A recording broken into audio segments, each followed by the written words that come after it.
Assalamu alaikum, dear students. Bismillahir Rahmanir Rahim. Welcome you in my new lecture and in this lecture, inshallah, we will discuss about the overhang beam. Clear? Now we will maxing our examples. Clear?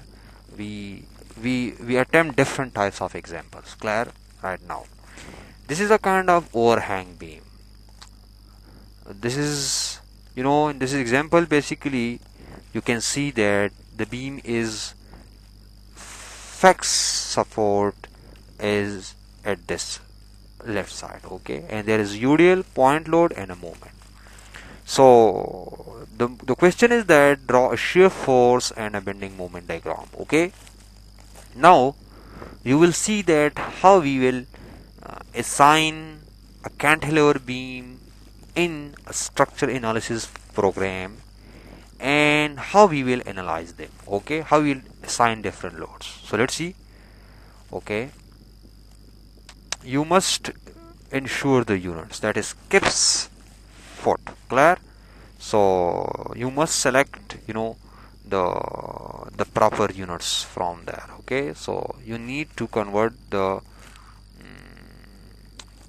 kip feet units. Okay, now you select the template. Okay, and you have only one span. Clear? And the length of the span is 4 and 6 gives you 10 feet. Clear? So this is 10 feet. Now you don't need to edit grids. This question is simple. Clear? You need to remove this window, make sure that you will be in XZ-plane. Clear? And you need their effect support. So just select the joint, restrain, effect support, and OK, and remove this one. Clear? Sign, joint, strand, and this one. Okay, and now let's see, check it whether it is fixed. So you see, once you do this action, it will remove all of your those. You can rotate this support. Okay, you can rotate that support in this direction. Clear? Like in this form.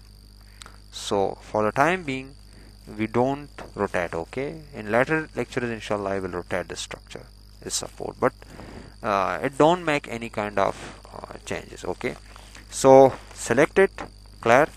And apply the loading. Clear?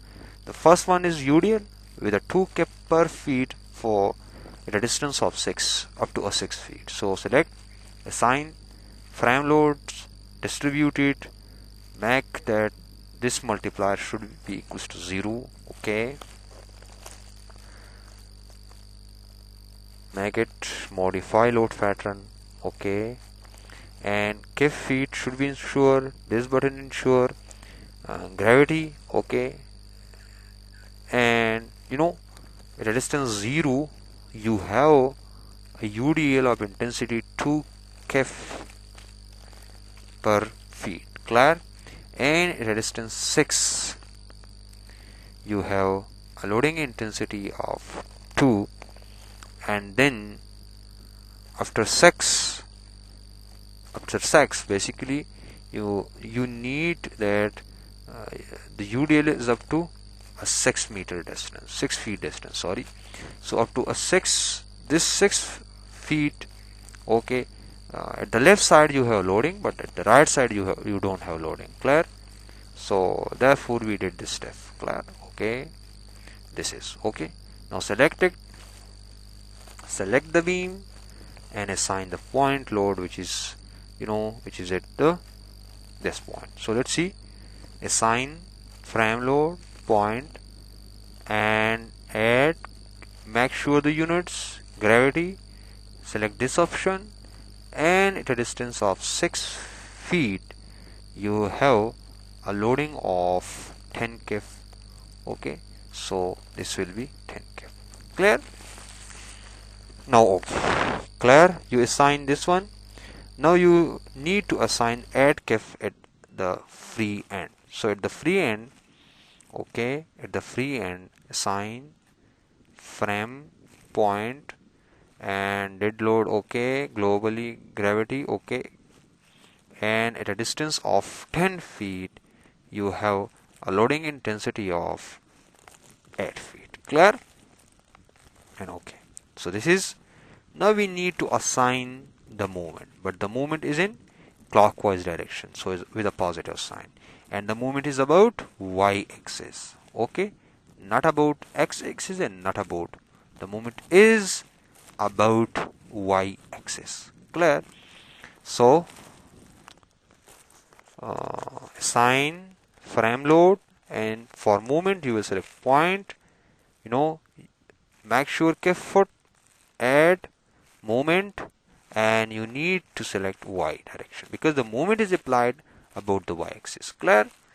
And the magnitude of the force is 40 kf per feet.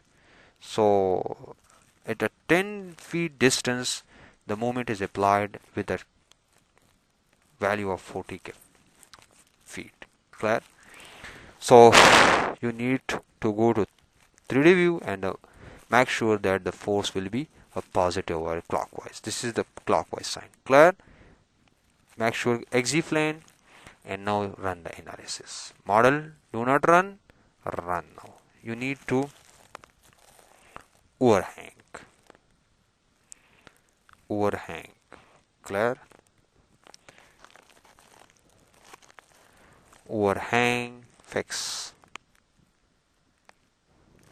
Okay, and save. So this will be the shear force diagram. Okay, let's see, checking the reactions. These are the reactions, 30 kilonewton. Okay, and let's see, we will check it. Okay, so 30 kiss will be the reaction, and now we will check these moments, and we will check this moment diagram. This is shear diagram and this is moment diagram. So let's see what will be the shear diagram. Select this option, frames, make sure shear 22, show values. Okay, this is the shear force diagram. So let's see, check it. There is 30 and there is 18 and add kif. Clear? So there is 30. If you want the values of that, there will be 18 and there will be add. Just bring the cursor on the beam and press the right button.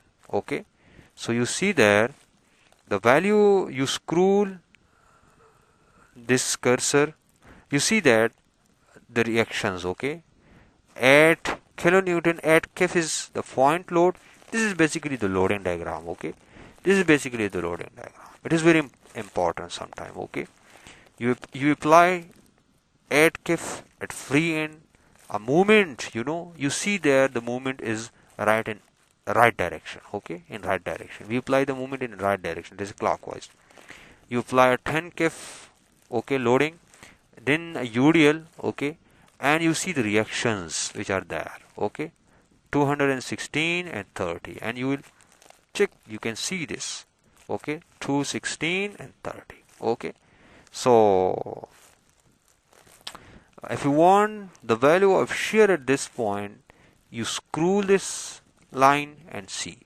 Okay, 18 as well as in this portion, that is add. So the shear force diagram is okay, and now we checking the bending moment diagram. So select this option, frame, and moment about 3. So let's see, this is the moment diagram. The maximum moment is 216. So let's see what will be the value of maximum 216.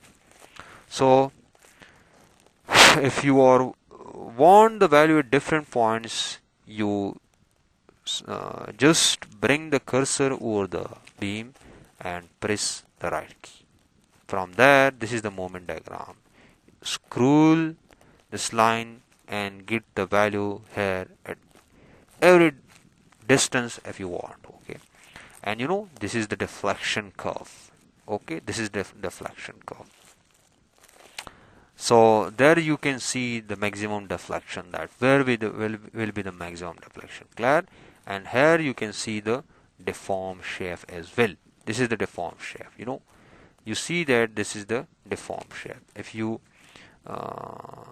this will give you a kind of if this is the initial axis of this beam, clear?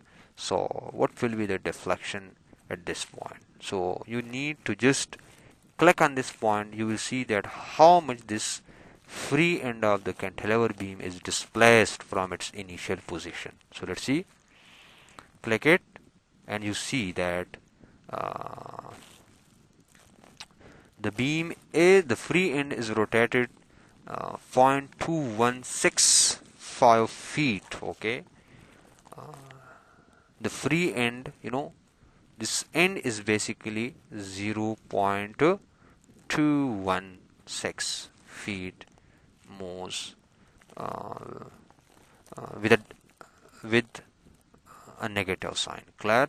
So negative sign means that, as if you compare, this is your y-axis, this is your x-axis, and this is your z-axis. So z-axis is basically 3.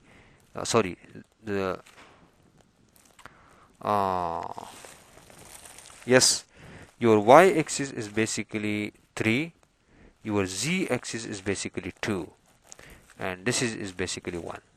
Clear? Because we checked the moment about 3 3, so therefore your y is 3 3. So here you can see that basically your u1 is 0, u2 is 0, but u3 is 0.2165. that is interesting. Okay, the beam is move along in opposite direction of y. So this is the end of this lecture. If you have any question, any doubts, I welcome. Okay, so thank you.